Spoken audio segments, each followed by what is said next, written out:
On the eve of the presidential election, Hillary Clinton appears to be opening up some daylight between her and Donald Trump in the final round of national opinion surveys. This shouldn't come as a total surprise, since a glance at the past 6 months of polls show that every time it looks like Mr. Trump is going to surpass his Democratic opponent in the standings, the trend reverses itself. The American people, perhaps, could never quite get their heads around the prospect of a Trump presidency, and countervailing forces asserted themselves every time it looks like that might be a reality. If that's the case here, then the timing may be just right for a comfortable Clinton win. None of the polls, of course, take account of how voters are reacting to the FBI clearing Clinton of criminality on the latest batch of emails. Here's my blog on how that twist may impact the election.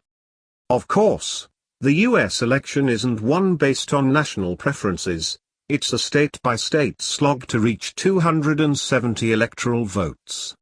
The latest round of battleground polling shows there are still just enough toss-up states to allow Mr. Trump to win the presidency.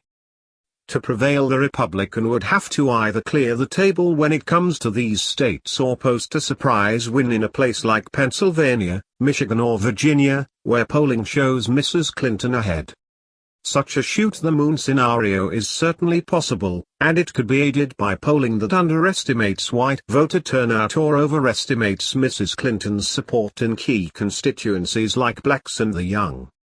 For this to become a reality, however, Mr. Trump would essentially have to be perfect, or polling would have to be off in a variety of disparate states that have decidedly different electorates.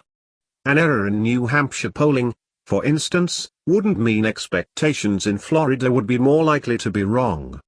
A miss in Michigan would have little bearing on the fate of Colorado. Mr. Trump would also have to count on the evidence of massive Hispanic turnout in early voting not panning out when votes are counted on Tuesday night. Heading into Election Day, the Clinton team has reason for cautious optimism.